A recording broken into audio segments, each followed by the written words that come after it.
This is Trey Smith of God in a Nutshell, and here on the screen behind me, what I have is the drone display for the 2023 celebration in South Korea, and what they, of all the different things they could go with, these are quickly becoming the replacement in many places for fireworks, and these shows are getting more and more dramatic.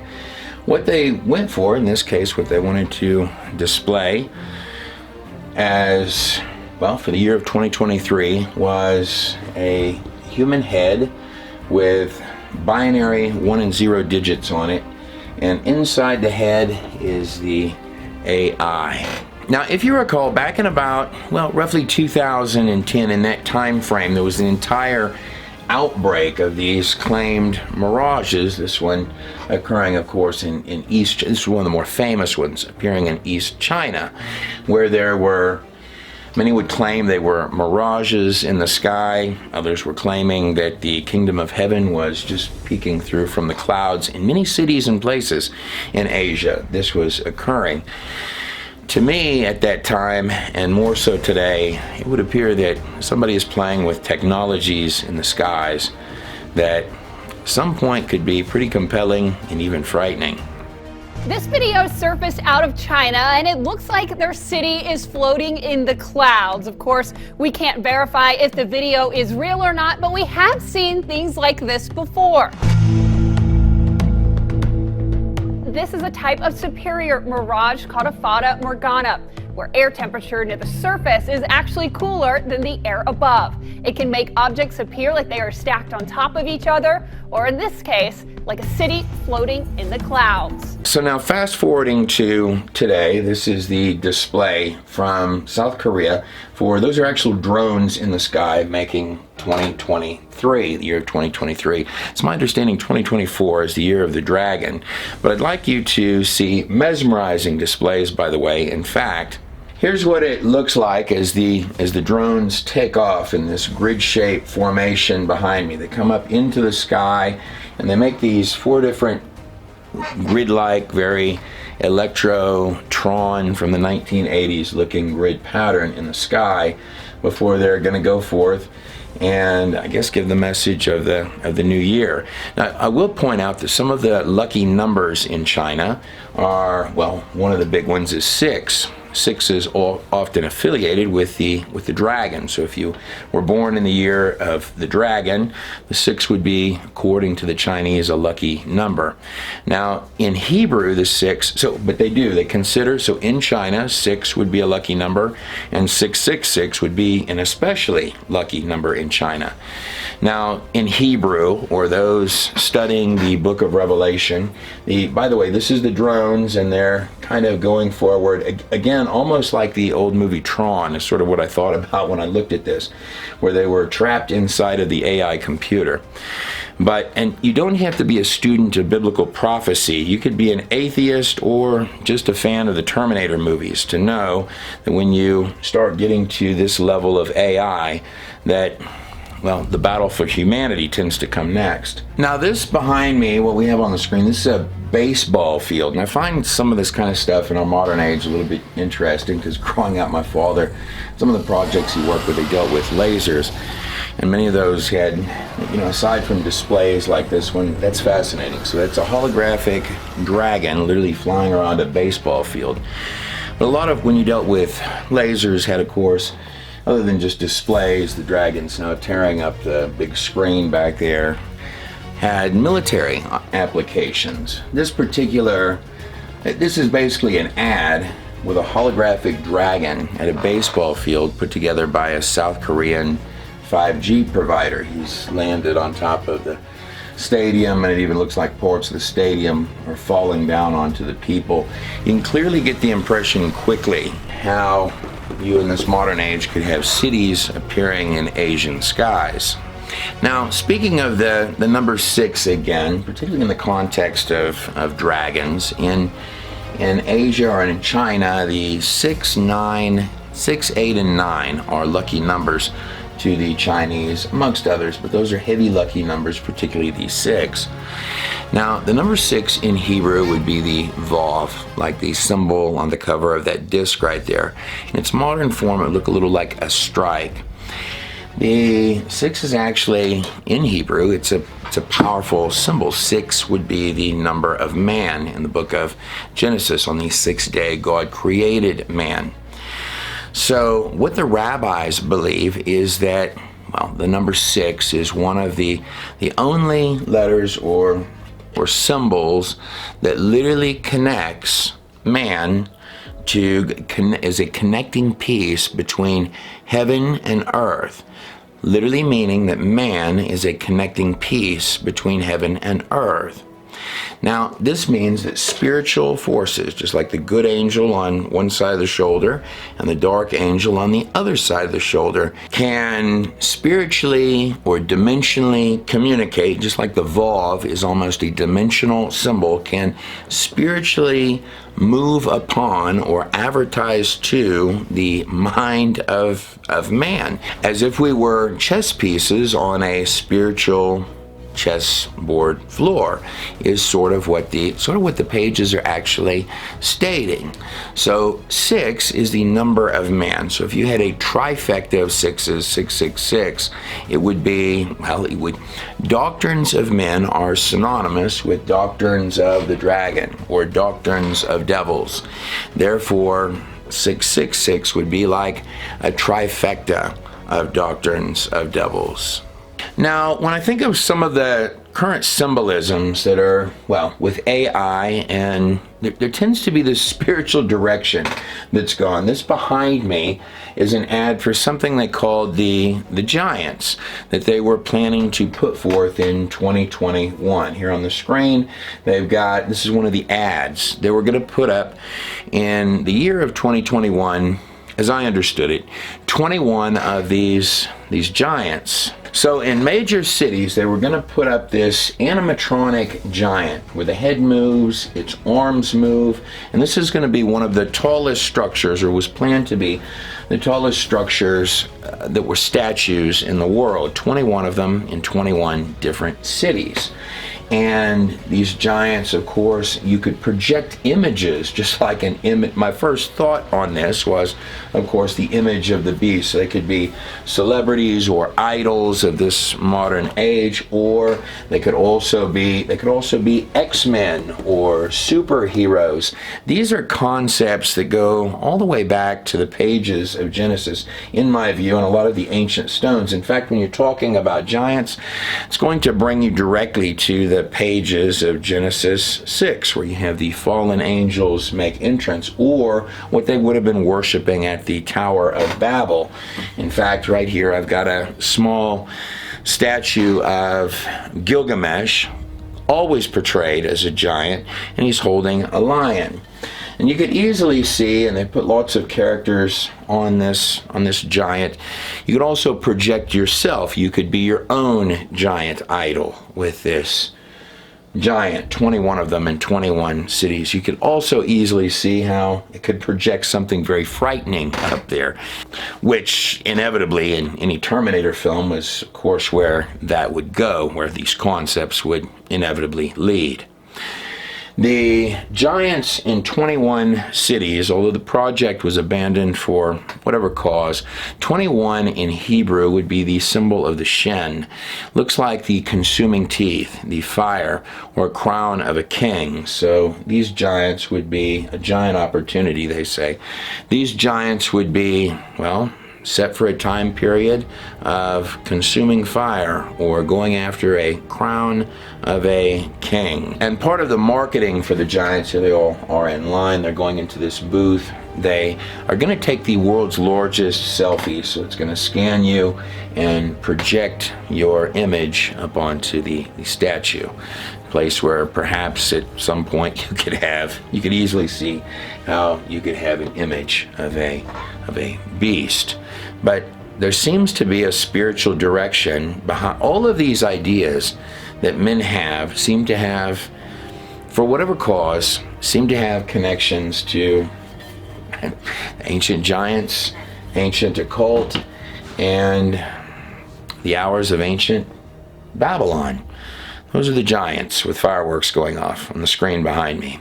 And more than this, if the drones can do this in the sky, so right here you're seeing them all bend up and come up and make this design in the air. Some of these are far more impressive. This is just what the South Koreans had decided to go with their technology, quickly replacing the firework or becoming a supplement for the firework in the skies. Then it's going to make this cube. Now, the cube often it has affiliations with the concept or the actual symbolism, like on the screen behind me, the symbolism of other dimensions, higher dimensions. In this case, on the screen behind me, is what's known as a hypercube. But as with pretty much anything else, the symbolism of dimensions is commonly used also for occult means. Now, I'd like to be clear that a cube, like you see on the screen behind me, a black cube, is commonly used symbolically in the occult. And I'm going to show you the reason why that might be. I'd like to also state that the devil doesn't own anything here, and most certainly not the geometric cube. It's just a cube. It's what it is. Really, anything can be used as an occult object, but one of the reasons that the occult may like that, and I'm going to bring this up to you, this is right out of the book Pre-Flood, and a lot of the symbolism that you see in your modern age probably comes from, or is hoped to come from, these worlds. But right here, you've got just a standard cube that's unfolded. So if you took a box and you unfolded it, it would have 6 squares. And those 6 squares coincidentally would make the shape of a cross. Over here I've got Salvador Dali's tesseract is what it is. A tesseract represents a 4th dimensional or a higher dimensional object unfolded into our 3-dimensional space. And in this famous painting, he's got Jesus Christ painted on the tesseract. Now, the reason he's done that, or one of the reasons he's done that, is to symbolize the dimensional nature of the crucifixion of Jesus on the cross. So the cube, in the instance of a tesseract, is being represented as a dimensional object, something that's coming from another dimension. Like spirits, for example. Here on the screen behind me is the display on Times Square for the movie, a 3-dimensional display, billboard display for the movie Ghostbusters Afterlife when it came out. And you may find that many technologies are becoming indistinguishable that the illusion is indistinguishable in many ways, from reality. This is a billboard in Tokyo with a giant cat looking down at the people. They can project whatever they want on that billboard. And that's sort of actually what a spirit actually is. It is an apparition or a claimed ghost. I think I can make a heavy case for you that stuff is it's demonic. That you're probably not talking to the grandmother through the Ouija board. And that more than that, just like we make illusions on billboards, that there are spiritual things, you call them dimensional things if you like, that are going to give representations, like the apparition might be a representation of what it wants you to believe that it is, just like something on a billboard. Now, if you're an atheist, that could easily come off as crazy talk, but it would be my very strong opinion that stuff is not only real, may actually be more real than this place. And however you cut it, that it would also be my opinion that you're coming on hours where there's an amalgamation of the wires, perhaps, between one dimension and another. And this is where science would like, or many in science would really like it to go. However, when you're talking about dimensional realities, it's not just the demonic stuff. God is the author of this entire place. Commonly said, at God in the nutshell, you're living in a subset of a much larger and far more complex reality. And of course, both the occult knows that, and the pages of Genesis, the entire Bible, that is a supernatural book. On the other end of it is just a geometric shape. Here again, looking like Tron in the skies. Now, in the book of Revelation, it states that in the end times, men's hearts will fail them for what they see coming in the skies. And if this is the publicly available technology, you can just imagine that if the dragon got angry, you'd be in pretty rough shape with a lot of these things coming at you, or worse. Lord only knows what they have in secret projects. Now, that cube is going to, here we can see it's making a scan of something on the screen here. Now, that scan is going to sort of reform itself into all of these speckles of lights that you see in the sky, little drones that are going to go dim. And that's going to turn into this hand that's here. It's kind of inviting you in. And the same shape that was on top of the 2023, here goes some fireworks in the background, a compliment for the drone show. Above it is going to appear this disc, this sort of hive mind looking disc that's above the hand, and sort of this flying saucer looking formation that was previously the year of 2023 is, I guess, what the symbolism here is. The imagery also with the hand coming out at you, it's got this ball or this little piece of data dropping in as if it's coming in through the doorway of a dimensional realm. Now, that hand that was calling you in, these drones are going to reform. The crowd is going to go wild while the drones are going dark. You can't see where they are. They are going to 3, 2, 1. They're going to right about, I was off on my countdown. There it comes. Here's the giant face in the sky. Here again, quite impressive to look at and stellar to look at. I just found it interesting that of all the things you could draw in the sky with these drones, symbolizing what they feel is coming or they're predicting in the year of 2023, we've got a head with AI popped inside of the head, I suppose, is the messaging there. In fact, in a lot of these different shows and displays, it's got almost as if in many times Babylonian symbolism. There's the symbol of the iron that came up behind me. We've been walking through in the Genesis series the days of Nimrod. What you're literally seeing in a lot of the different public performances put on by nations are displays almost like that Tower of Babel combined with a digital age. And then here in this imagery, you've now got a man running from it, which is, I guess, what you would see in every Terminator movie or in the book of Revelation. While men's hearts are failing them, they're running from the big eye in the sky, I would suppose. I'm Trey Smith of God in a Nutshell. This was just a quick video and update from the God in a Nutshell project. I'm Trey Smith of God in a Nutshell, and I want to thank you very much for watching this short presentation on sort of where we are right now in this common hour, the fun parts and the parts that could get a little Terminator dark if we allow them. I pray a protection in the name of my Lord and Savior, Jesus Christ, over this United States and over anywhere that you are in the world. I want to thank all of you that have come over and to God the Nutshell and become partners. That's really helped us incredibly.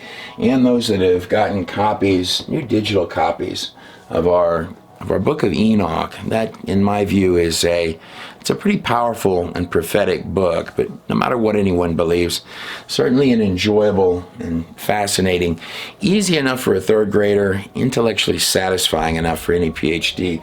That's an interesting read, and those came out very beautiful on ebook, by the way. Also, on God in a Nutshell, we've also got brand new beanies. And if you get any of the merchandise, the shirts, the books, whatever you get from God in a Nutshell, take a picture of yourself holding it wherever it is that you are. Post it on social media. These are what the hats and the shirts look like.